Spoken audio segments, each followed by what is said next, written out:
Welcome, everyone. I appreciate you all coming to our point karting introduction to karting data. I was chatting with Eric, who has been a host on our webinars any number of times, talking about karting data, and we chatted back and forth of different things that we maybe could do with a karting focus, and chat about an introduction to karting, and we talked about it for a month or so, and we settled on a date, and here we are. So, Eric, would you like to add anything as we get ready to kind of get started and kind of introduce and welcome everybody from Point Karting? Yeah, well, it's me. Many of you may remember me from face-to-face interactions or know me from a long period of time. As some of you know, data analysis Trackside is a very big component of our Trackside support program. I'm a big believer in it for learning and growing as a driver, not just in karting, but in motorsports in general. AIM continues to lead the way in data analysis and accessible data analysis for both amateurs as well as professionals. So we are a big proponent of it here at Point Karting, and I love working with Roger, love being part of the webinars. So I wanted to kick this off with kind of a semi-informal conversation, some interaction in a shorter time frame, in a series of videos and a series of webinars that we're going to have here that's going to lead into basically as many people want to participate as possible, some really applied discussions about why use data, why it's important, and how it's going to be an important part of your program. So I appreciate everyone attending, and just glad to get started on this. Thank you very much. The data is such a critical tool. It's not mandatory. Obviously, you can go out there and you can do a lot of stuff. We're going to talk about that, and it doesn't need to be used like an overwhelming thing. It's a tool in your toolbox, and the whole point of it is to use it what works best for you. And maybe what works best for you is one thing, and what works best for Eric and I is another way of using it. So that's why I really want to go over this one, and why we wanted to record it, and why we wanted to have it ready to go, is because it's an introduction, and it talks about some of these basics. And then as Eric and I, we maybe put together a few more of these where we get more deeper into some deeper questions and functionality. This one is a great one for new karters to come in that have maybe have been, they may have their Micron 4 or 5 on their karts, and they want to look at it. And I'd like to get into it a little bit more. This is going to be a great one to just to kind of break the ice, understand what it is, and decide to go deeper or not. So if you could, as we get ready to kind of get going, open up your chat box and give me an idea of what is your level of usage. I'd like to just kind of scan those as they go by. Are you downloading data now? Do you download and look occasionally? Do you download and look at your data just once at the end of an event, or do you look at it just when you get in the evening or something? Give me an idea in the chat box. How often are you using your data? I'm going to glance at that, but let me tell you just a little bit about me as we get started. And my name is Roger Caddell. I work for AIM Sports a little over 10 years now, and I came on as their national training manager. I a background in motorsports. I raced off-road cars a lot. In fact, I raced it I know a lot of you are from Eric's area there. I remember racing at what they called Pikes Peak Meadows at the time. It was a I think it was a horse racing track, and then they turned it into the Colorado, just outside of Colorado Springs, I think, Eric, but an oval track there, and they had an off-road race there at the time. Got to race there. Never got to do one of my big goals in life as far as racing was to go race Pikes Peak, and I never did get a chance to do that. And I have not even been there. I've done work with a lot of data from there, but never got to do that. I did a little bit of oval track racing in some little modified stock cars, import style, and then my son came along, and we got into karting, and we did probably about 5 or 6 years of all the way from junior 1 all the way up into junior 2, and then 80 shifters, and and then he got a little bit big for to be really competitive in karting. Don't know where he gets that, right? And he wanted to do some. Still like to do the road racing stuff, and so we got went to SCCA and we got a Spec Miata, pretty popular class. And the very first year it was ever a national class was 2006, and that was our second year racing it. And we went off to the SCCA runoffs, and he won the class with like 65 entries. So and that was him at Topeka, Kansas, after he won the race. And so I've been doing it quite a bit, and then took that knowledge of motorsports and a background as a trainer in surveying, and put it together, and have got kind of the dream job here for me, which is in motorsports and teaching people about this electronic stuff. It's kind of a passion of mine. So it's kind of a fun thing. But that's a little bit about me. I do have some karting background as far as a dad, and so I do understand the karting data we're going to look at some level. So that'll be kind of fun. What are we going to talk about today? We're going to do just a little bit about what is data acquisition. Let me know if somebody just. What is data acquisition? Why would you use it, and how do you use it? I kind of like to break things up into these small bite-sized pieces, and that's what we're going to really talk about today. We're going to dig a little bit more into the how, which is kind of what you're here for, and we're going to talk about some data concepts. Not in a deep way, but just a bigger piece of how you maybe ought to study it, which is what happened, where did it happen, why did it happen. You're going to hear me say that a lot today. Those are really the things you're going to do with data. We're going to talk about the data triangle, which is you're always solving for one of three things. You're trying to make the driver faster, driver performance. You're trying to make the vehicle faster, kart performance, or you're trying to make the vehicle healthy. You're trying to make it last longer. You're watching your water temperatures, your EGTs, things like that. So we're going to be we're talking about vehicle health. It's just everything you're going to look at in data fits into one of those three things. And we're going to talk a little bit about it with some slides and some different things, and then we're going to jump into some actual data analysis examples. I've got data from both Race Studio 2, which was up until yesterday our official analysis software. Some of you may have used it, and we're now Race Studio 3. I have the exact same data file in Race Studio 3. So we're going to open it up, look at some data in Race Studio 2. I don't have any plan for where I'm going to go with that. We're going to wing it. We're going to talk about looking at data, opening some channels, closing some channels, looking at some speed in some areas, how to find speed, how to notice if things are not super quick, and then maybe compare a couple of laps, the basic things that you do. And then we're going to jump in and we're going to look at the same data file inside of Race Studio 3 just to show you that. And if you're just learning, I might, if it was me and I was suggesting to you, I would learn in Race Studio 3 and just jump in. If you've been using it for a couple of years, Race Studio 2, maybe you want to continue to learn at the higher level in Race Studio 2 and transfer that knowledge to Race Studio 3. But we'll leave that up to you as you take a look at it. Okay. So, first, just about 10 seconds on AIM Sports. We've got great dealers all over North America. We're the distributor of the products, and we've got two offices, one in Lake Elsinore, California, and one in Roanoke, Virginia. Been around for about 25 years. Do nothing but racing electronics. That's what we do. We always talk about ourselves as we're really a customer support company that happens to sell racing electronics. And if you need some help, obviously Eric is great to go to. If you can't get a hold of him right away, you're going to have some contact information for me at the end with an email address or this 800 number. It's a tech line. We're there to help. Right, so give us a holler if you need anything. Just get with us. That's what we're there for. What is data?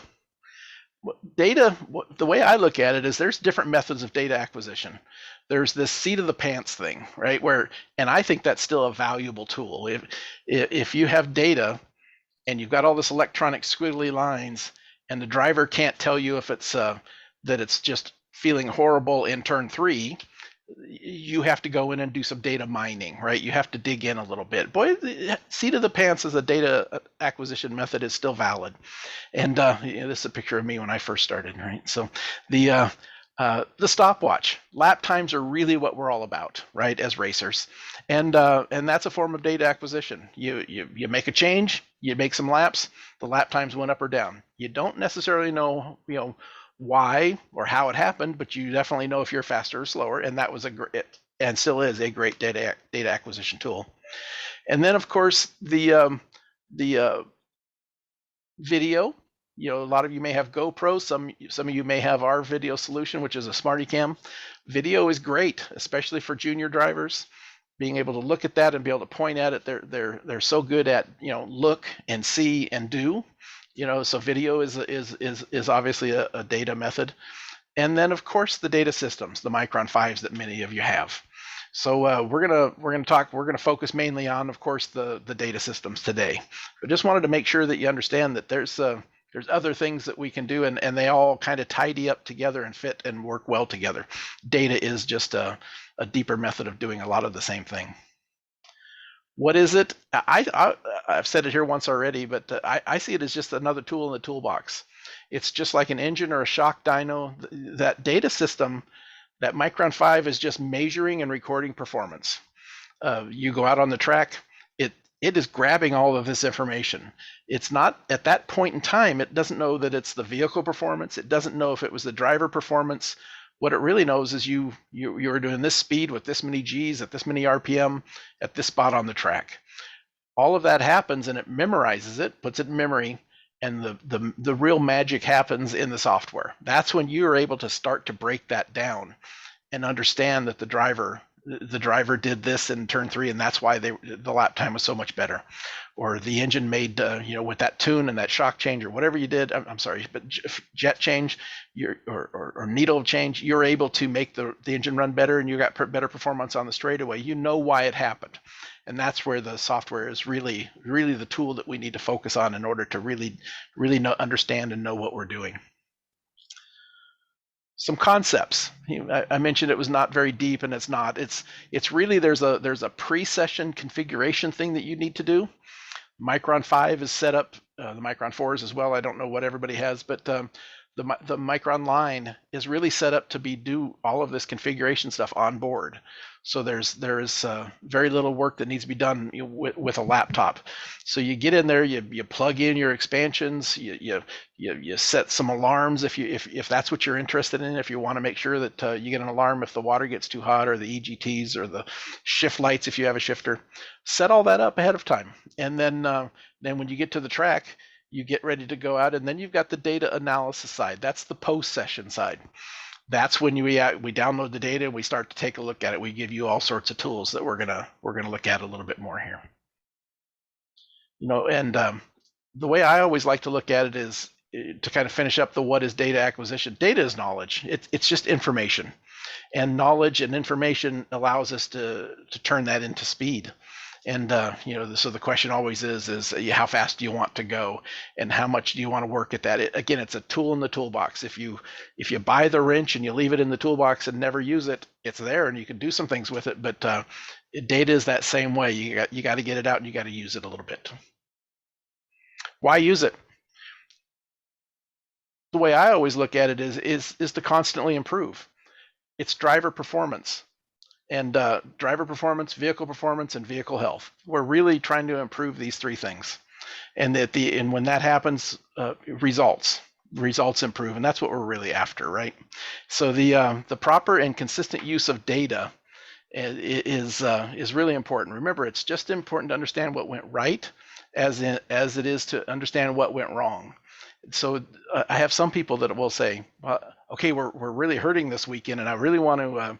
I better download the data and take a look at it. And it's really important to download the data when things went right, because it's even nicer to be able to look at your data and say, okay, well that's what that corner looks like good, or that's what that EGT, or these different things, and then you have some good data to compare on the days when you missed it a little bit. So always remember that it's always important to download all the time. Even if you karting very happens in a hurry, And sometimes you just don't have time in between sessions or practice. In practice sessions happen quick, especially.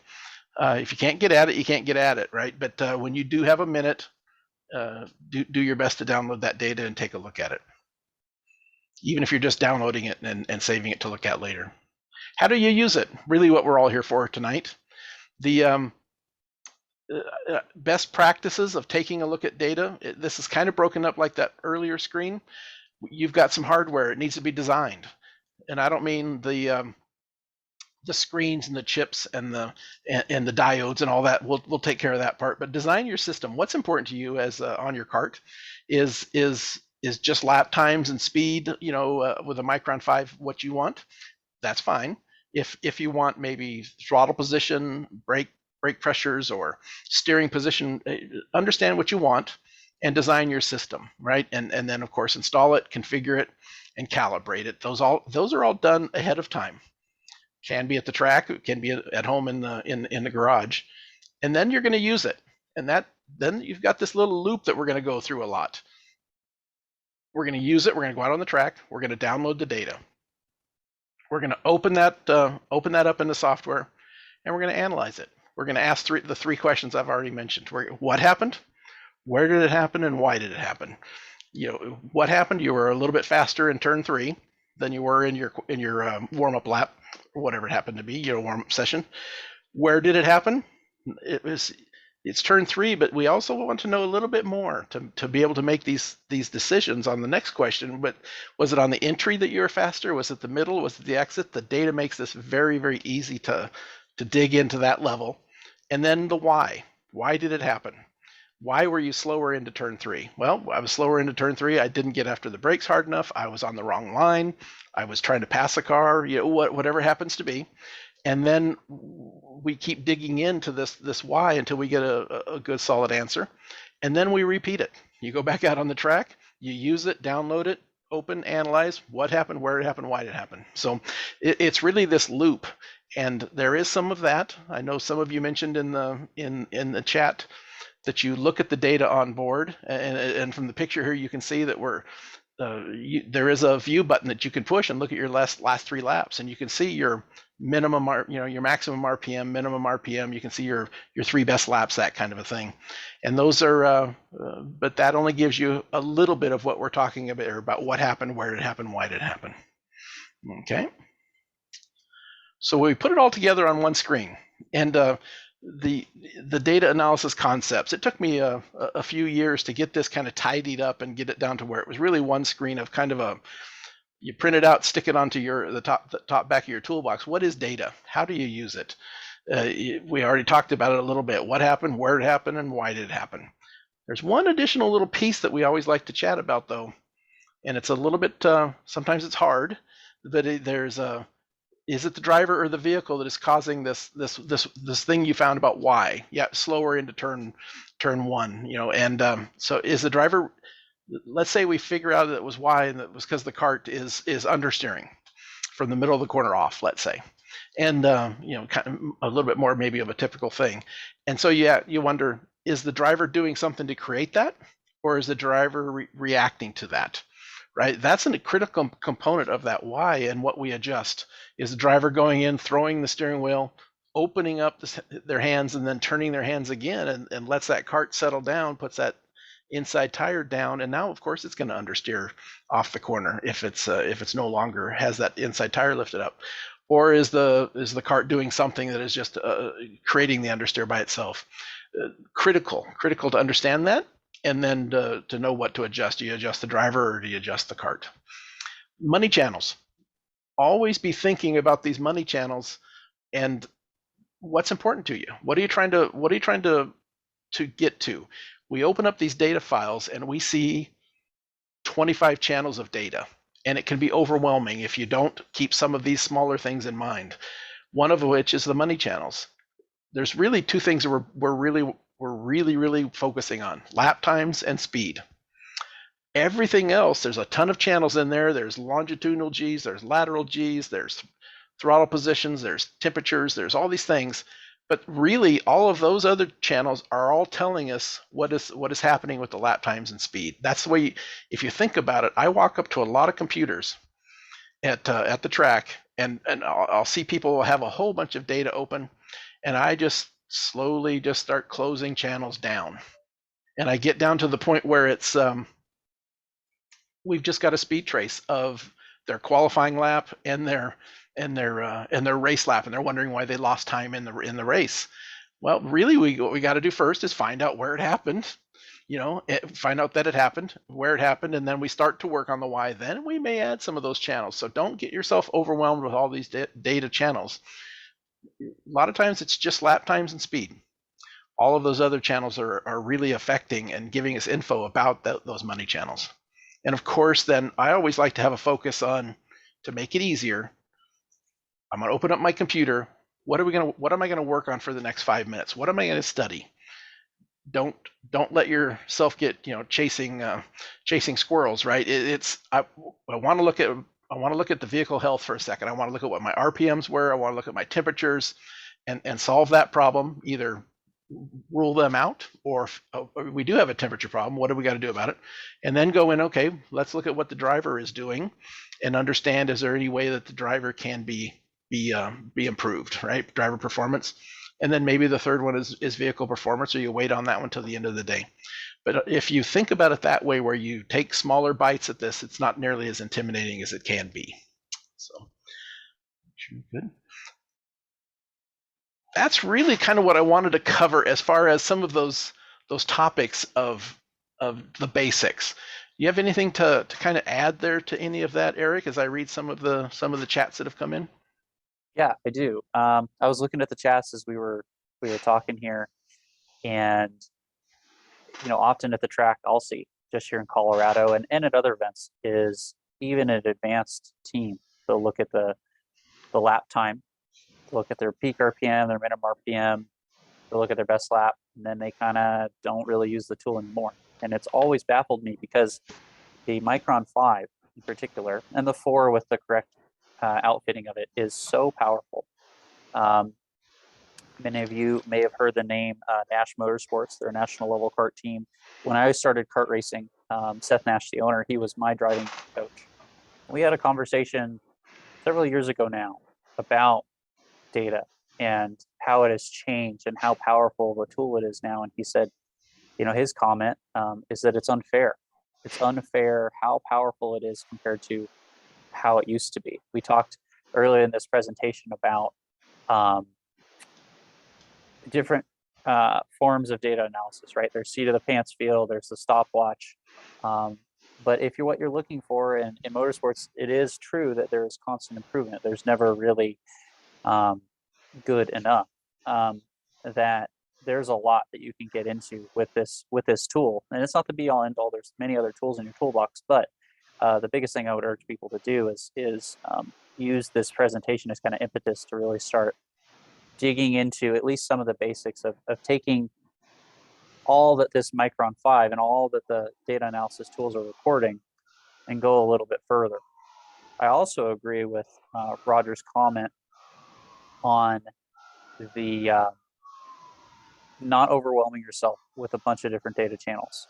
At the track, when we're doing trackside driver coaching and analysis with our drivers, even someone that's very advanced, we're only looking at a handful of channels at a time at most.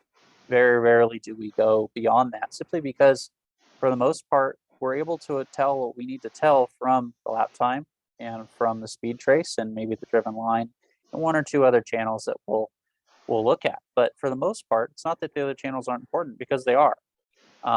But keeping it simple and just repeating and then using this as a tool to observe.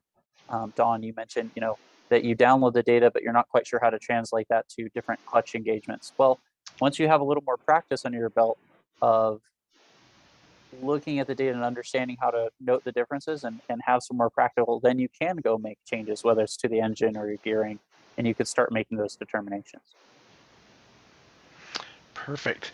There's I had a chance to look over some of the comments there as well while you were talking, Eric, and I see a lot of brand new users or light users of data right now. Perfect. So we're gonna talk a little bit about that. I'm gonna going to focus in on a couple of these and chat about them, and then we're going to look at some data. And since we got a lot of fairly new users, we're just going to look at the data like we would if we're kind of getting started, right? What do we look at?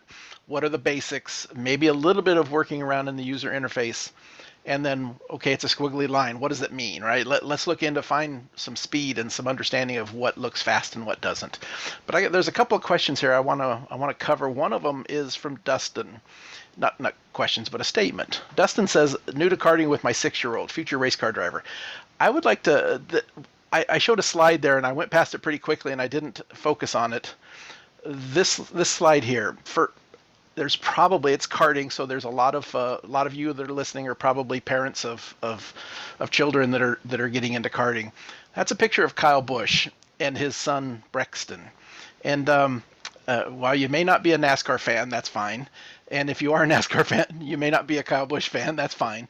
But we had Kyle on one of our webinars about a month or so ago, and he came on and he talked about data.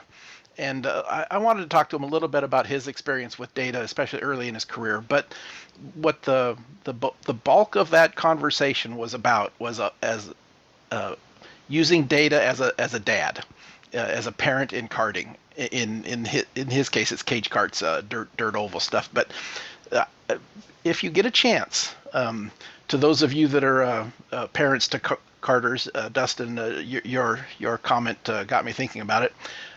Go back and watch that one. Just go to our YouTube page, do Kyle Busch, search for Kyle Busch, and he has some great insights, things that he's doing that has worked really well for him.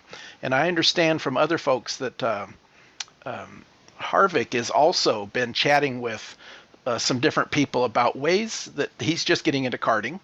He was in karting as a junior driver as well before he got into circle track roundy round stuff. And one of the things that surprised him the most was that there is such a huge need for and desire, not just need, but desire for parents trying to learn how to work their way through this thing called karting, right? And so he's actually starting up some things that he's doing that's gonna to maybe help parents be good karting parents, right? And understand it and just not feel the rush of overwhelmed emotion sometimes of us not understanding it, and me as a parent of a kid that karted. A lot to learn, and it's always harder when you're doing it with your children, right? So go take a look at that 1 hour. I think it was enjoyable, and I think everybody might like that. I see a lot of people in here that said that they're downloading, and the other one I noticed that I just wanted to cover real quickly before we jump into live data was oops, let me jump back in there. The Martin said, after every session, the fastest in the team is always the reference. 100% agree, all good, but also keep in mind that the fastest person has the fastest lap time, but is not always the fastest in turn 3, making up a corner, right? They're absolutely that person that is fast on the team it's always valuable. A lot of data there, but if you're that fastest person, please don't walk away from the computer and let everybody else do some learning. Boy, there is a lot to learn by the person that is 3rd or 4th quick on the team to overlay the data and see where they're faster than you, and then dig into that, because there will be a spot, probably 2 or 3. It may be a small area, but there's always room for improvement for even the fastest person. So I wanted to share that as well. Okay, did you notice anything else in there, Eric, that you thought that kind of struck your mind of things that we might want to look into? No, but I will echo that statement. I know, for example, just last year, with us working with multiple drivers in the same category, looking at data, if you're the fastest one, there's often quite a few places where you're not as fast as someone else that is maybe developing. Sometimes, just because you set a faster lap time does not always mean that you got everything right. And often, the other thing I would comment on, and I am assuming we'll probably see it here in some of the worked examples, is that your fastest lap by lap time doesn't always mean you necessarily drove the whole track the best. So whether you have another driver to compare to or yourself, there's a lot of self-coaching that one can do if you know how to look at your own data. Yep. And that time compare bar at the bottom of a data analysis tool, when I started, I recently did a kart race myself, and it was the first time looking at my own data, um, and looking at um, my fastest laps. 2 laps I'd run the same tenth of a second, and seeing the variance in my driving, being a little rusty coming, not driving as often, seeing the variance, up 2 or 3 tenths on a lap, that even though my lap time was the same, it was way different all over the place. So one thing I would say is, that tool, whether you have someone else to compare to, whether you're third or fourth on the pace charts in your team, or you're the fastest one, really, really powerful and very humbling way to remind yourself that there's always something to improve on. Yeah, perfect. Donald, I see I'm writing it down because I'm going to get to it a little bit later. But you mentioned not sure how to connect this to you did some other ones, other parts of your question, but the one that stuck out to me was not sure how to connect this to clutch engagement springs or other adjustments. This data we're going to look at is a kart, but as I was looking at it earlier today, it's a kart over in Europe, but it was some data that was really good, and it had some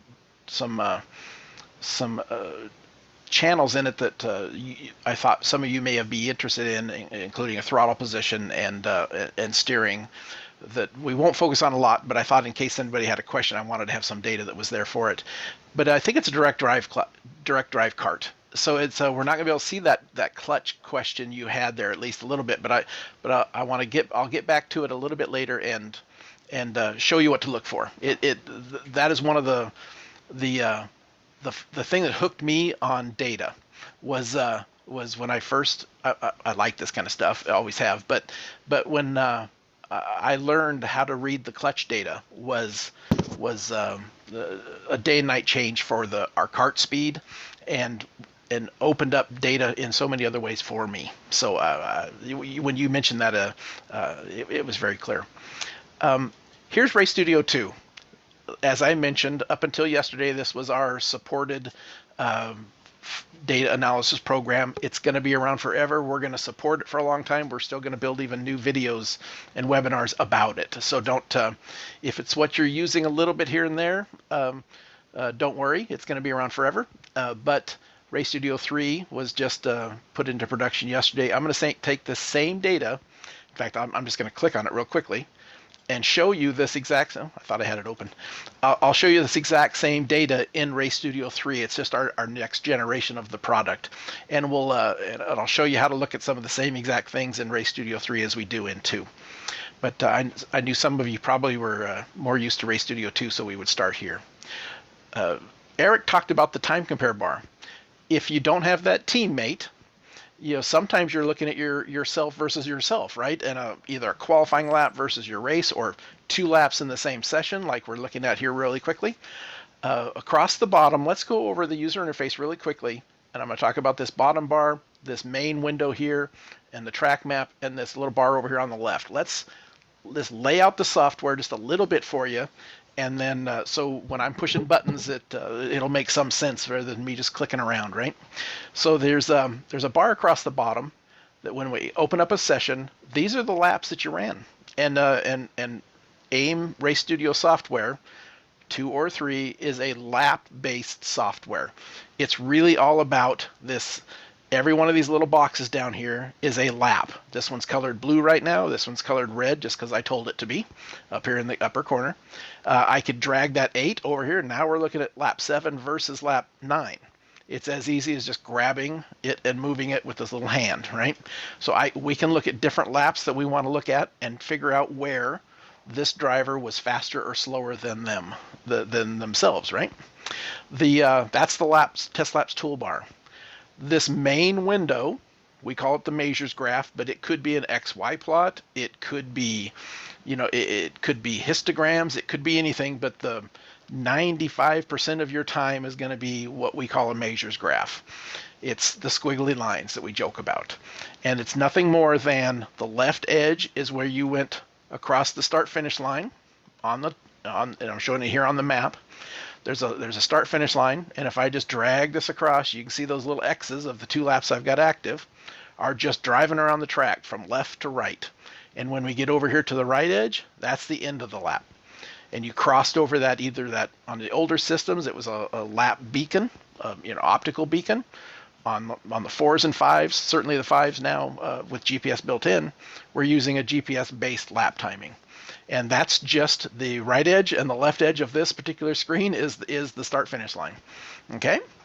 Then we can tell it what channels do we want to be looking at. I've got it pretty simple here. I always put speed at the top, and you see it in a sawtooth function here, looks like. And that's nothing more than when it's going up, you're accelerating, gaining speed, going up straightaways. When it's heading down, you're hard on the brakes, right? The steeper that is, the faster you're slowing down, the harder you are on the brakes. This is a professional driver, so you can see how they're pretty much level and even, right? And in the steepness of that slope, it's because the driver is hitting the brakes the same amount every time and accelerating, the same amount up each time. These little V's or U's that are at the bottom, that's the apex of the corner. There is where it's at, right? That's where it's happening. That little X there is dynamically linked to wherever I put the cursor. And so he's going around a corner.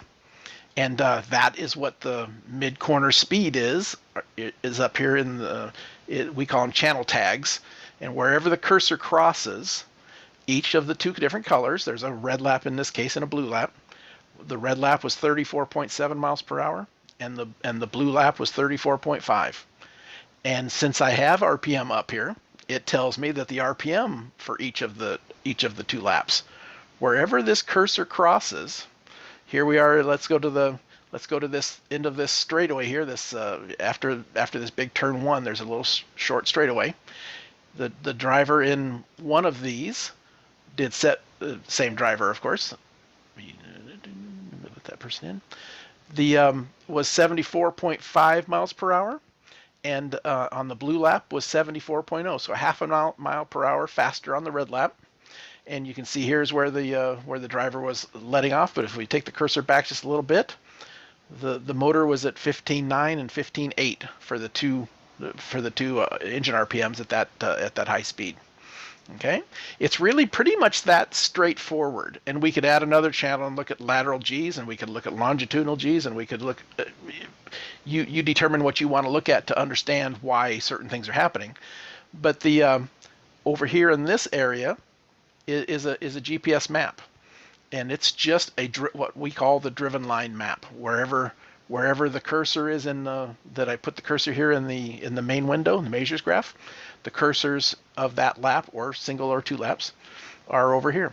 I could then, maybe I want to really know what the speed was in the middle of this high speed turn 1 here, left-hander. Just click on that map, and it puts the cursor right where that happened, and we can see what the speeds of the 2 laps were. Okay, so it's all dynamically linked together, which is pretty handy. And then the last thing I'd want to talk about, as a user interface, is this whole bar here on the left. I'm going to turn one of these laps off just so it makes it a little easier for you to see it. And then I'll turn off the per lap color. These are all the channels that are made available to you from a Micron 5, in this case with an expansion box. And so they were able to add a throttle and a steering, and I think an additional temperature in this case. But these are where we are turning on the channels that you're going to look at over here in the main window. So let's say I'm looking at speed and RPM. You can tell that, number one, by what we see, but over in this bar, it's signified by, you can see that they're pressed in. If I were to turn on the lateral G's, the forces left and right, lateral of the kart as the driver's going around the corners, just hover over that with your mouse and just click on that name. We have just added the lateral acceleration, the G forces, left and right, right? So now we can see that, through the middle of that high speed left-hander as the driver's coming up here and going around this high speed corner, that the G's, if I slide the cursor left and right and I kind of get to that little peak, 1.2 G's negatives are left hands, positive or right hand. That's the kind of the general way of looking at that. It's a negative 1.20, so it was a left-hand corner, and it was 1.2 G's. That's a pretty high force corner, right? So it's just that easy to let's turn off lateral G's and let's turn on our throttle position. Now we can see what the driver was doing with their right foot. And you can see exactly when the driver comes off the throttle, and you can see when the driver has throttled up to be full throttle right here at this point of the corner. So I can put the cursor there. We can see it there. We can see it in the at the apex or the lowest speed of the kart there. We can see what the engine RPM was when that happened, and so forth. Right. So it's an interface where we can just start to add the channels we want and take them away. But again, just don't get overwhelmed and come in and turn on, all of these different things, and pretty soon it can become a little bit cumbersome, a little bit hard to see. So keep that in mind. Okay, so let's turn off some of these again. Back to a kind of a base. RPM, certainly speed is always my number one channel. Lap time, money channels, right? Lap times and speed. And then the one that in karting is that we tend to keep an eye on right after that is RPM, gear changes and different things we want to do. Okay, you might be asking yourself, you're looking at this and you're going, what is that mess? Right? All of a sudden, that RPM is cutting out. Is it cutting out? What is that problem? And in this particular class, that is a classic look of a rev limiter on a kart engine, right? So the thing is getting up here to a maximum RPM. I'm going to zoom in on my mouse. I've got one of those scroll wheels, right? And we can I just scroll in and out, and whatever I have as the active window, it's scrolling in and out with that. So I've scrolled in there, and I go up here and I put the cursor just before it started the cutting out of RPM, and it looks like that thing starts cutting out at about 15.7 is where it starts this rev limiter thing. The speed is staying the same. I'm going to zoom back out. The speed is staying virtually the same, maybe even a little downhill there for just a minute as it's coming off the corner, and the speed is dropping. Still high up there. It's just the G forces in karting. You guys have all seen it, or at least felt it. When you can bind up a kart so much that you're still to the floor and the RPM is dropping or the speed is dropping, right? And that's what's happening here. The driver's still to the floor. If I bring that back up, driver is almost still to the floor. That is such a little bit that's not going to affect it. But driver's flat to the floor and it's losing speed. If you didn't have that throttle position, you'd ask the driver, are you lifting right there? Is there something else that we can do with the kart? And the driver may say, I'm not lifting. I, as an old racer, I always said I wasn't lifting. I didn't have data to call me a liar, right? But in this case, the driver is not lifting. It's just all of the lateral forces are slowing it down. Not a big deal. But it's nice to know that, right? Okay. So we take the throttle back out of it. Eric mentioned something that is the most powerful tool that you as a new user can have in Race Studio software. Works the same in 2 and 3. We'll look at it in a minute in 3 as well.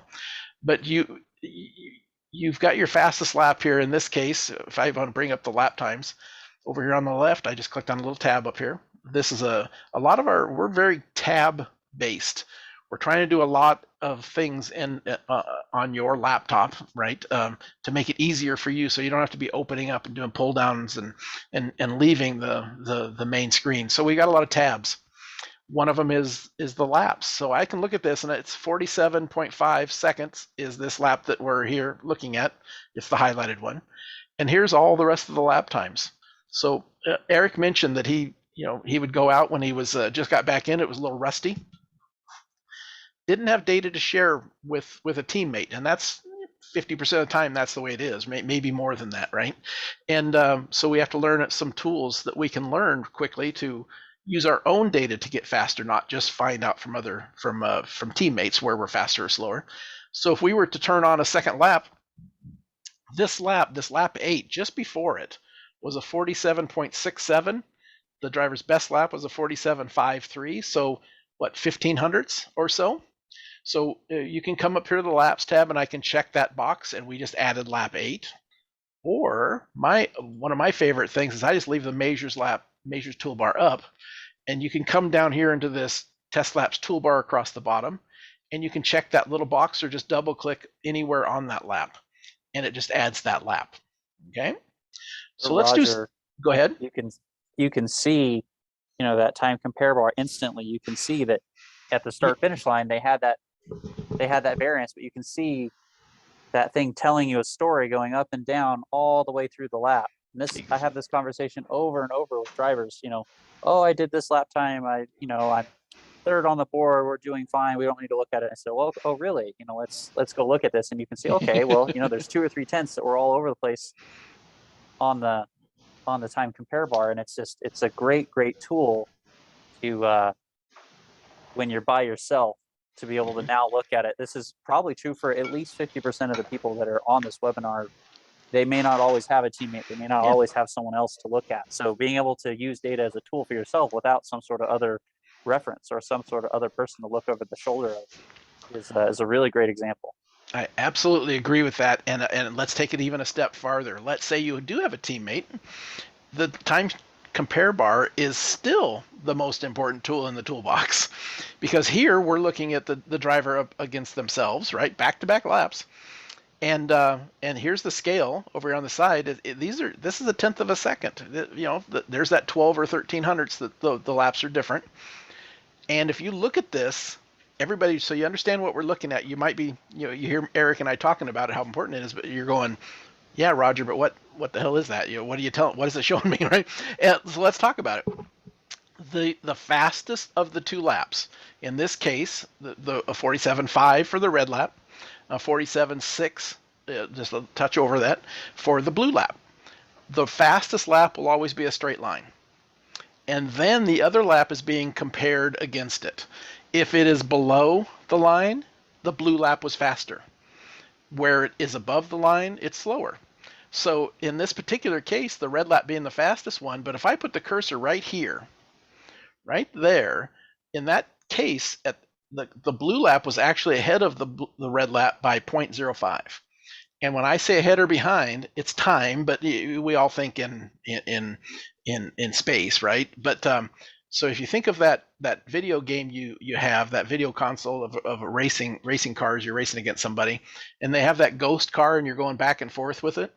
And what the red line here being flat and the blue line being below it here, the blue line is ahead of it, right? If it's below, it's faster. So the blue line is going ahead of it. And where the lines cross again, right here, let's say, right there, it's 0.000. The lines are right on top of each other. If you were racing yourself out on the track, which you were, you're right in the same spot on the track at the exact same time since the start finish line. Okay, so the time compare bar is a powerful tool, but it's showing you where you're faster and slower. You don't have to look at all of this yet. And try to understand, boy, okay, but you were a little faster here on the blue line and a little faster here on the red one. And this thing here, your eyes should go down here first. All of this showing us that all of the time that was lost by the blue lap was from right here on the map. If we bring the map up, on this, here's the start finish line. So there's just 1, 2. It's the second corner back. The 2 drivers were virtually at the same lap time at that spot on the track, and then something happened, and that blue one lost some time. You see how it starts? It's not only above it, but it's crawling up, and all of the time lost was from that corner to the start finish line. And now, so that's the first thing. What happened? You were slower on the last 2 corners on the blue lap, right? Okay. Now we know what happened. We got an idea of where it happened because of the map. Okay, let's say that's what we really wanted to know. We would want to dig in a little bit more to understand a little bit deeper, but why did it happen? We can see that it's all happened from here to here. So then let's turn off the RPM, just get it out of the way, and let's just focus on the speed traces. Look at what this driver did. I'm going to back the cursor out here, and then I'm just going to point at it. You see where it's going to be easier maybe to use it, but you see here where the blue lap is a little ahead, and all of a sudden it loses a ton back here first. Look at the speed trace. He tried to go too fast, a little bit, got on the throttle a little bit early. We'll bring up the throttle position here in a minute, but you see how the speed trace all of a sudden jumps up not way faster, but let's put it right here. 33.6 versus 32.1, so 1.5 miles an hour faster right at the apex of this corner on the blue one, right? So then what happened? We're just going to break down this series of corners real quick, like I would do it if I was standing at the track with you, trying to coach you on what to do here. The blue one tried to get after it a little bit too fast. Look at the GPS map. I'm going to zoom in on it a little bit so you can even see the driver's line, because that's really what's happening here. Got after it a little bit. What happened when he got after it a little bit? Yeah, rhetorical question a little bit. But all of a sudden the speed went up and then went flatline. Let me get this out of the way. In fact, let me zoom in on that a little bit so we can even see it even better. Let me bring this all the way over here so we're looking at just that segment. All of a sudden this driver tried to get after it a little bit too early here, and then it went flatline instead of accelerating like the red one did. It's because they went a little bit too fast, either hit that inside curb, maybe there's a curb there. I've never been to this track. Something happened. All of a sudden the cart went more straight than on the radius around the corner, and with the same speed for a little bit, and then finally started to accelerate at this point. Right now, there's a difference there of, here's a scale bar, but you can see that the driver is well left after the apex. And what happens from then on? Now, all of a sudden, instead of being that 1.5 mile an hour faster at the apex, now all of a sudden that driver is 1.6 miles per hour slower at the midpoint and exit of that corner. And that carries all the way down till they hit the brakes again for the next corner. And then, of course, we as drivers realizes what they've done, probably, and look how he tries to attack the next corner. Right? He gets on the brakes a little early and then tries to roll into this next one really fast, and what entered the corner a little bit flat, a little bit shallow.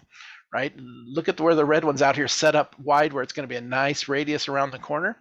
The blue one is over to the driver's left because he was forced left from this little mistake back here. Was over here, was already to the driver's left, heading into the next corner. Now he's too shallow entering the corner. He's going to have to turn even sharper than what they normally would. And that kills his corner speed on the exit of that corner, right? Now all of a sudden now it's 1.9, all just short of 2 miles per hour on that entire straightaway length there. And finally kind of gets it back together under braking for this one. But he's now, because he went wide here, now he's shallow on this entry. Okay, now we can see that he's coming in here and he's shallow. And if you're that shallow on the entry, you don't arc it in nice. You're having to turn sharper than, in this case, himself, but than the next driver. And boy, that hurts his mid corner and exit on this one, because he's trying to turn too tight on that one.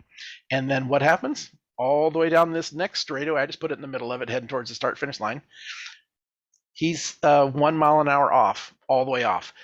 And we as somebody standing alongside the track, looking at it real quickly, if you were just to look at this data real fast, you might think that this was the problem, and it is a problem. But it all started back here. This entire series of corners, karting especially, short straightaways into tight corners, it all links together. And one mistake back here did not get fixed until the entire end of the very next straightaway. That being wide there even hurt him on the straightaway, and it went all the way until they went flat through this very next corner. So just a data analysis way of looking at that. We first looked at the time compare bar, seen there was loss of time. Okay, and it stood out. Anytime you see a big change in the time compare, that's where you should go study first. And then without any other tools other than just a speed trace, which you're going to have with your Micron 5, even if you have no additional channels, we were able to then look at this, and with just a couple of small assumptions, the only real big assumption is, why did this happen, right? Why did this happen? Did he hit a curb? Did he lift off the throttle? Let's turn on the throttle. Let's take a look.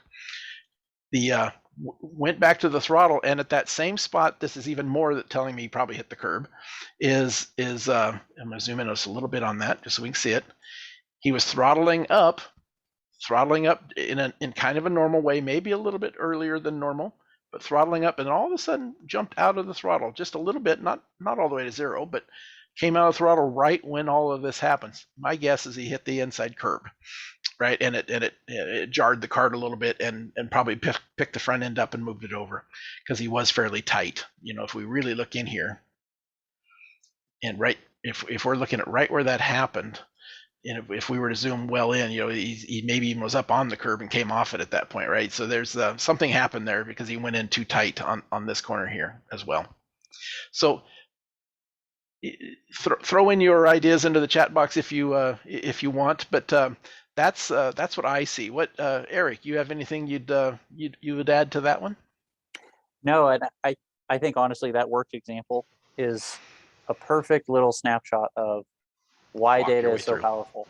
Whether you have another driver that you're comparing against or on your own, you're on a deserted island and you're the only one there and you have data and you are in your go-kart. I mean, that is a classic example of why this tool is so powerful and why there's so much more to it than just looking at your lap time, just looking at those little three things when you come in on your lap summary. So I guess one thing I would ask you, Roger, your opinion, I suspect I know the answer, but for everybody is if we step back one step a little bit and we talk about how data can be used not just uh, for the driver, but also for the vehicle and the performance. Let's take this example as a result, or as an example. Would you say that this is something that there's anything that from this data that you would change in the cart's performance or the vehicle's performance, or is this more something you would give critique back to the driver on? Sometimes we start off with driver performance, vehicle health, right? And other times we're looking at the data and then we have to make that decision. Was just as you just did, thank you very much. Okay, now we found this little issue. Is this a driver performance thing, a vehicle performance, or vehicle health? And in this case, just the study that we did, and yes, it was brief, and boy, if you're standing there and have the ability to talk to the driver or have video on top of it, we would answer that question even faster. But to me, this was a driver performance issue, right? The other thing I'd like to add to that, and then jump in a little deeper, is we're talking percentages here, right? This driver lost just a little over a tenth, but it's a professional driver. That tenth is critical, right? That is a big. As you can see from the rest of the lap, he's wondering where that tenth went, and where it came from. If I was to get into kart, I'd be talking a second, right? And the shape is going to look the same. And it doesn't matter if we're looking for tenths or we're looking for 5/10 or we're looking for a second. We're looking for differences, and then we're looking for why it happened. So don't get hung up on that. But Roger, it was a tenth, and I'm not. We're not worrying about that. I don't have my 6-year-old out there. We're not looking at for tenths yet. Well, they're all going to look the same, right? In the time compare kart, this auto scales, so it'll look just the same as if you lost 2 seconds coming off that corner. And then you just have to work it backwards and say, okay, is this a kart being tight, or a kart where the gearing was way off, or was it a driver position on the track? Did he have to lift? Did he have to turn his hands? What exactly happened here, and how do I help the driver not do that? So I think that answers a bit of your question as well. I think now is a good time, Roger, if you're open to it, to open this up to everyone that's on the webinar to ask their questions, ask us about Race Studio, about Micron, and how they can use all of this in their at track and away from track regimen. I'm gonna add 2 more things while you guys are thinking of your questions, and within probably 3 or 4 minutes I would be ready to take. Eric will take them obviously, and I'll help answer some of them as well, whether it's into data or we talk about hardware. There's 2 things I'd like to mention. Number one is you notice I stayed away from up here, even though this looks like a bigger change in mile per hour, right? Slow speed corners equal the most lap time. And you're going to find in your own data that when you find if you get the slow corners right and then the medium corners right, and then the straightaways will come, right? And the lap time is gained in that exact order. If you're doing 20 miles an hour and you got a 5 mile an hour difference, that's a 20% gain in lap time. If you have a 75 mile an hour and you gain 5 miles an hour, it's like 3 or 4% gain of lap time. It's percentages, right? So always, to me, and it's been proven to me time and time again, and everybody I've worked with, if you find a slow corner you have area of improvement on, it's going to gain you the most lap time. So I always start there and I work my way up. So this big difference, this change up here of 1.7 miles per hour is not making a huge difference in the lap time. But down here, this little bit of that just that little hiccup there, boom, boom, it's really changing that time compare bar fast, because there is great lap time in the low speed corners to be found. Okay, so that was the first one. And then while you guys are coming up with your questions, let me just show you the same thing in Race Studio 3. Okay, and then we'll open it up. I just want to show you what this same stuff looks like in the new software. If you're learning now, I hope when we walk away from this, you'll look at this and go, okay, well that's a lot easier to see and work with, right? So there's that lap we've been looking at, right? The first thing you'll notice is there's a background to it, and here's that corner we were just looking at, right? And we can zoom into it and start to check out and understand. If I add that second lap and I make it I'll leave that one. I'll leave that one and I'll make this one blue. I don't remember if it's the same colors we used a second ago, but we will see them. And then we can start to zoom in and actually see where the driver's line was. It's global. It's Google Earth. It's global images, and it's GPS-based data, so that it's never going to be perfect, but it gives you a pretty darn good idea of where the driver was and what they were doing. Okay, and see how easy it is just to zoom in and see where the driver's at. It's pretty easy to see. We've got the same basic thing over here with the time compare bar that we just saw. We've got the addition of some. We can put two maps up if we want. I tend to have one big map, and I have this one as an overall placement, and the dots are there. And then this one I use as something where I zoom into it and I can see the exact location in the specific corner. Where this one is giving me, sometimes you get so zoomed in you can't remember which corner you're on, right? So I like to have a bigger picture map and a zoom in map, right? And then but all the same data. There's so much more we can do. I'll just briefly show you that exact same area of the track. So we're talking this segment down here. In Race Studio 3, we give you a whole lot more tools. Not going to go into them in depth here, but here's that here's that segment that we just were looking at. It's segment 10 in numbers. We can name them with corner numbers if we wanted to, with corner names. Here's the time the driver was spent in those segments: 4.8 versus 4.7. The best lap being a 4.6. We can see exactly how much time the driver spent in it. And as we highlight each of the laps, we can see that on lap, the best lap was right there. Those are the pink ones. And if you look over to the right now, it shows the speed trace of, in this upper right corner up here, it shows the speed trace of lap 8, and it shows how many feet you were in that segment. How much? I'm sorry. I'm pointing at the amount of time you spent in there. It's the lowest one, right? It also shows you the number of feet traveled. You can actually be very fast on your speed, but if you went a great big wide line and you traveled more feet, you actually can lose time. So we've added another couple components here to help you understand some of those things. It may be overwhelming to look at here real quickly. I just wanted to give you a decent idea of what's available to you. There's a channel report as well that we can break it down into every lap. What was your water temperature in kind of a histogram bar look to it here if we wanted to? What was your average? What was your highest RPM? What was your maximum speed per the entire lap? Your minimum speed for the entire lap? We could even go so silly and break it down into the splits, and we can go right to split number. I think it was 9, right? If I remember right. Don't have a great memory, but there's that split. And now all of this split, we can tell you exactly what was your minimum speed in that corner and your maximum speed in that segment. Little things like that, right? So some pretty cool stuff. I'll go back to the time distance mode to make it kind of clear. We jump back out to a full lap, and this is what Race Studio 3 looks like. Same basic feel and look to it, but just a whole lot more tools and tricks that you can learn from. Okay, perfect. Have you? Do you? I'm just looking at the chat box real quickly.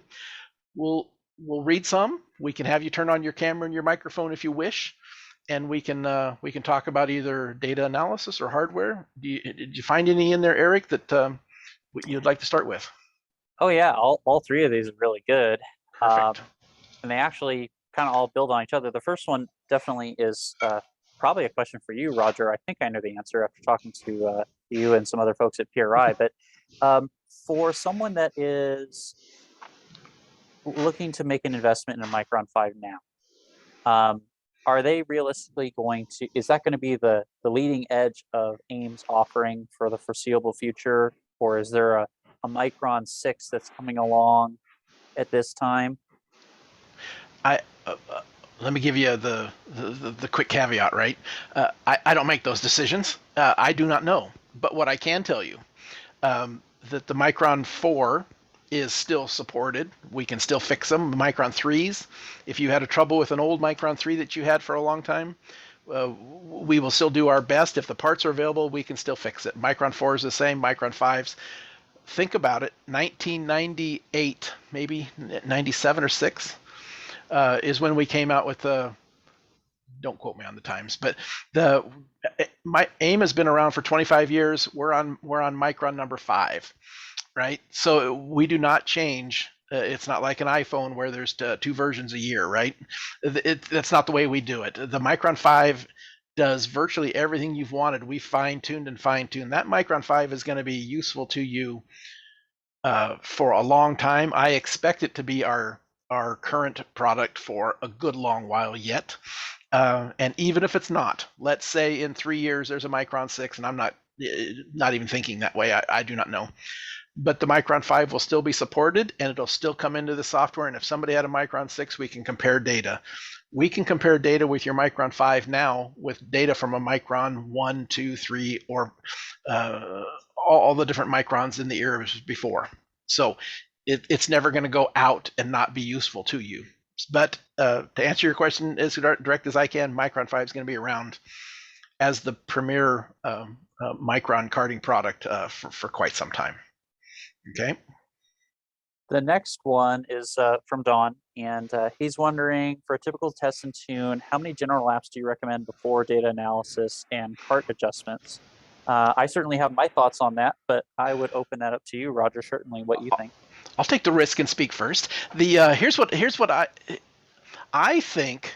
Data is great. I think data is wonderful, but I also think and it all depends on if you're a brand new, are you a junior, are you an adult. There's some differences there, but go out and do your laps, and don't worry about it too much. Do your laps, do your 10 or 12 laps or whatever it is to get as a general laps. Doesn't give an age or a amount of experience, but go out and plan your 10 laps. If you plan 10 laps and you're setting it up to do a test that long, go do it. Don't worry about it. Come back in, download the data. As we got more experienced, and this was in karts, this was in cars, this was in legends, this was in sports cars, this was in off-road trucks when my son ran professionally there. He would go out and he would do his laps, and when the laps went up and peaked, when the tires got warm and he got into the groove, and then the lap times almost always will come up, and then they'll settle down as the tires get hot or whatever, and then they'll start to slow down a little bit.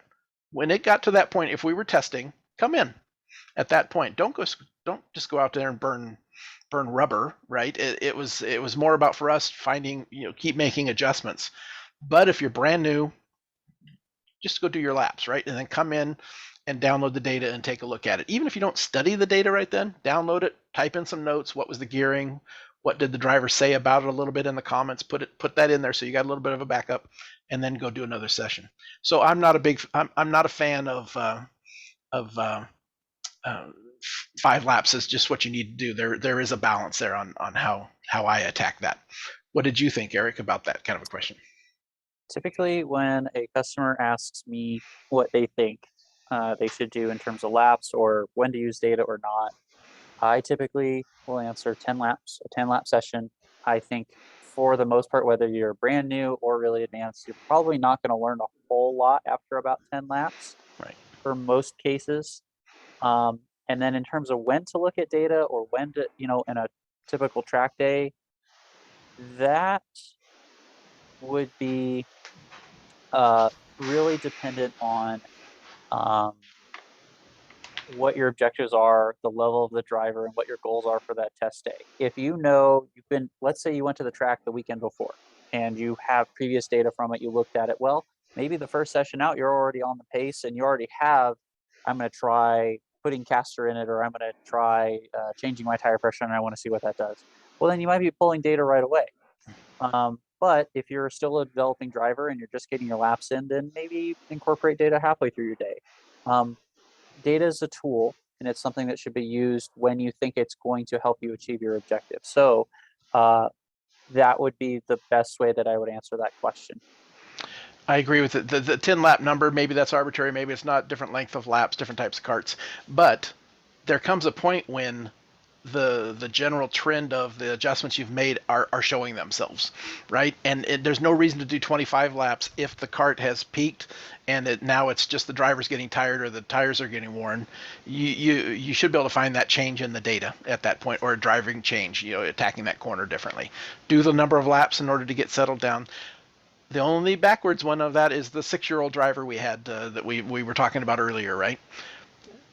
Keep it fun. It's not an engineering session at that point, right?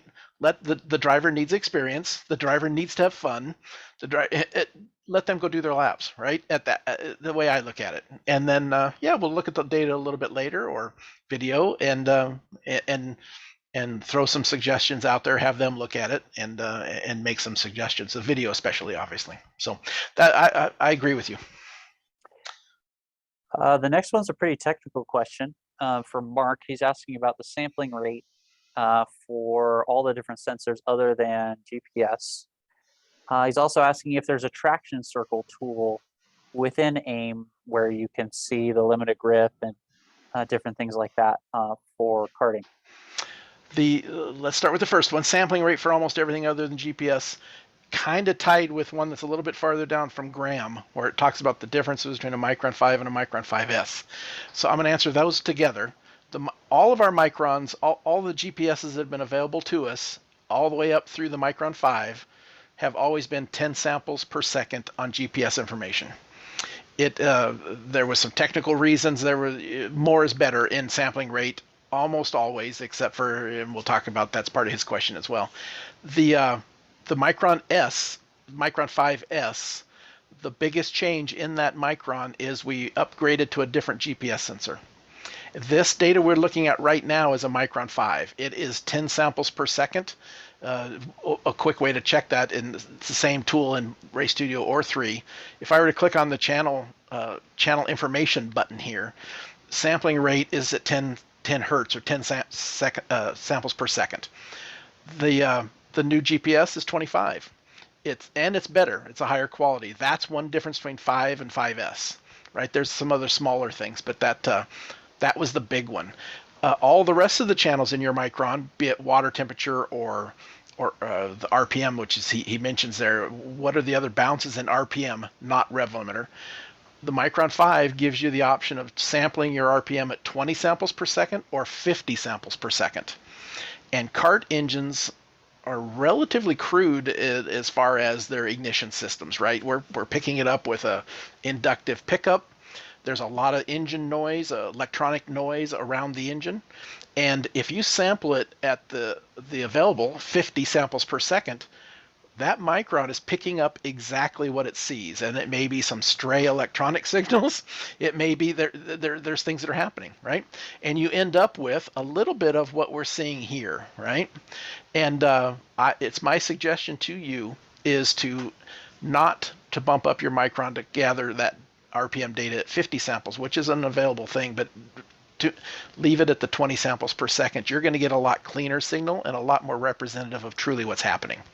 Okay, when we see some of these little bumps here, of course that's the rev limiter he mentions in his, and I'll get up to the rest of the other one in a second. But the these noise in the RPM trace. And if you look at some of those, it can be a bumpy track. The RPM is attached directly to the rear axle speed, right? In this case, it's a direct drive, but even a clutch, when it's hooked up well, you're going to see if the RPM jumps, if the cart comes off the ground just a little bit with some chatter bumps or different things, the engine RPM is going to go up, and the GPS does not, right? Because it's a measurement that is just measuring the vehicle speed, not all the moving parts.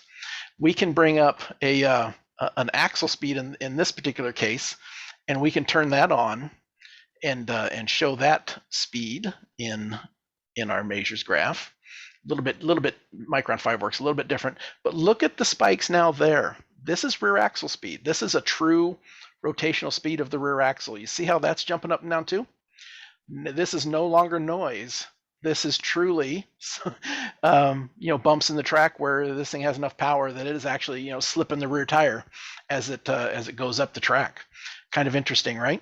So that answers that question a little bit, I hope, on those sampling rates. We'll have some other webinars where we get a little deeper into that. We've got just a few minutes left. But the one other question was a traction circle or any other way of comparing data for sampling against different things. We call it a scatter plot in Race Studio 3. It was an XY plot in Race Studio 2. This is, I'm not going to do one exactly as you mentioned there, but this is nothing more than I'm comparing engine RPM on the x-axis, y-axis, I'm sorry, and on the x-axis is the axle speed. Look at the direct connection, and if we were to put this data point right here, right, they're all linked together, of course. That's coming off that corner. That's where the cursor is. This is where it's at.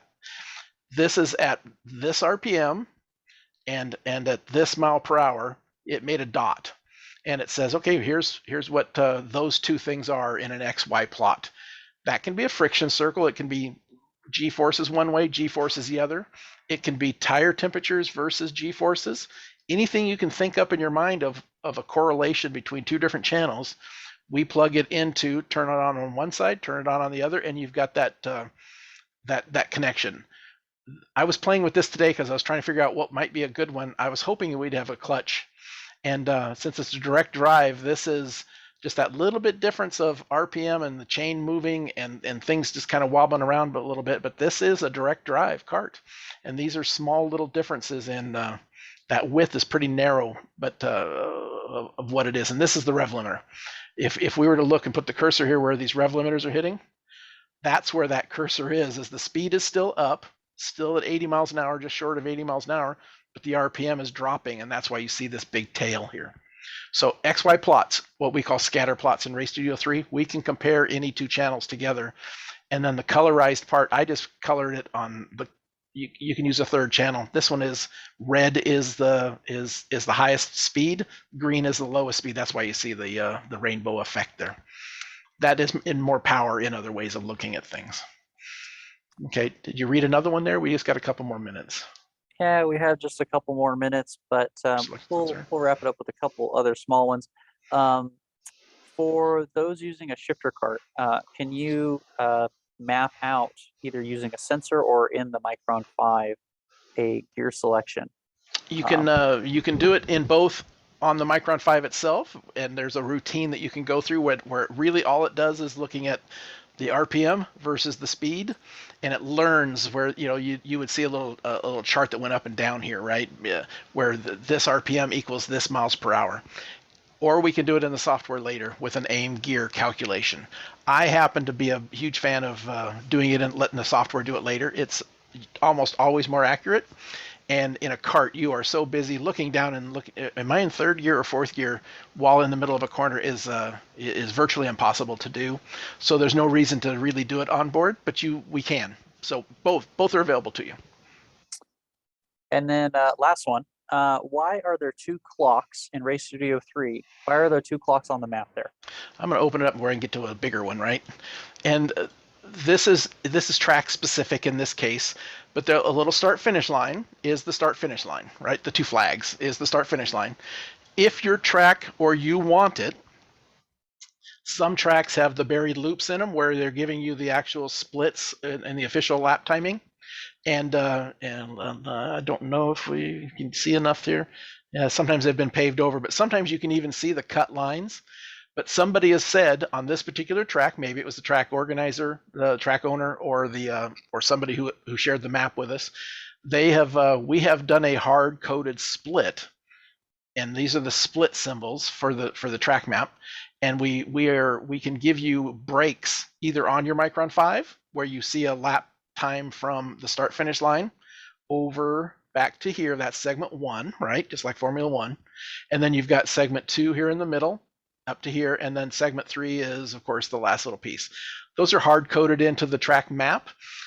You can use them if you want, or you don't. We typically will do some splits in a different way here with more splits, right? If I right click here and I say show splits, these are the splits I calculated with the different colors, and the little clocks and the flags are what are calculated by the track splits that are hard coded into the track. Okay.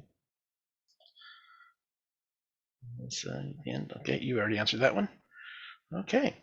Are there any up there above in our last minute or two before we jump out that you saw? There's a question about editing notes and adding notes to things, but I mentioned to Melissa that I would go over that with her one-on-one, and it's also in the main user manual for AIM as well as Race Studio. Yeah. And we, I guess the lead in, that's a thing that we will cover in our next session in March on the 16th, when it's I think it's a topic and a class that you've given over and over time and time again to lots of karters, which is I've downloaded my data. Now what? Now what? Exactly. Which I look forward to that as well. Kind of closing this out, I appreciate you all coming. I hope we gave you some fresh information. Those of you that have been users for a while, hopefully we hit on some things that were new for you. If you're brand new, hopefully we showed you with Race Studio 2 some of the stuff you could do in that software, or in Race Studio 3 with the new software. What I'd like to do is kind of close it out by going back to the presentation and just give you a couple more things as we kind of end this, but allow you to know that there is a whole bunch of videos out there that are all out there for you for free. Our webinars that we do every single week go up here, and there's 196 videos. At least half of those are more of a long form, 1 hour long videos where we either talk about big picture stuff like I mentioned with the Kyle Busch one, or stuff that Eric has done where we take a whole hour and we talk about something specific in depth. Or there's some in here that are 10 or 15 minutes, maybe 7 or 8 minutes, where we jump in and we say, how do you do this particular function, and just walk your way through it. Here's a gear position. Somebody asked that question. We have a whole video on just how to set that up, right? So there's just tons of videos out there for you. Just go take a look if you get a chance. Link are in the chat box. Maybe Eric will follow this up with an email out to everybody that attended here with, and we can include those links, including the presentation. The other thing I'd like to mention, just again on the way out, customer support. If you have any needs to get a hold of us during the day and the weekend, we answer as much as we can. We're a fairly small company, and we're all out on the road doing support at tracks on the weekends as well as during the week. But there's a number for you to call if you want to. If you have some specific questions you'd like to ask me, here's an email address down here below. It's what I do. So it's I answer questions and take care of things. I do a lot of one-on-one quick Zoom things. If you have a question that you'd like to go over specifically about your particular thing, let's set up. We have to kind of set them up and schedule them. I do a lot of them. But if you want to do something in the evenings, it's AIM told me when I was getting hired about 11 years ago that this was a Monday through Friday 9 to 5 job, and it took me a couple of weeks, but I learned they lied to me. That's no, I joke. I realize that we all work, and this is something else that we do. And we can do some things during the day, other things are weekends and evenings, and I am okay with that. So let me know if there's anything I can do for you. Give me a holler, and we can put something together. I appreciate you doing all this. We have recorded it. We're going to throw it out there onto our main YouTube site as well. You'll see it out there. If I went over something a little too quick, take a look at it in the video and see if you can catch it there. And if not, give Eric or I a call. Okay, Eric, I'll let you kind of close it up from there. I just want to thank everyone for giving us a chance and joining with us, and really appreciate everyone's time. I hope this gives everyone an insight into why data is so important and how you can use it at your next track day. And I look forward to talking to everybody, and we'll share all of this after we close this out shortly. And stay tuned for our next couple webinars that we're going to do to kind of build off of this coming soon. Thank you, everybody. We're going to close it off now, and we'll see you with the next one. Talk to you soon. Bye, guys. Bye-bye.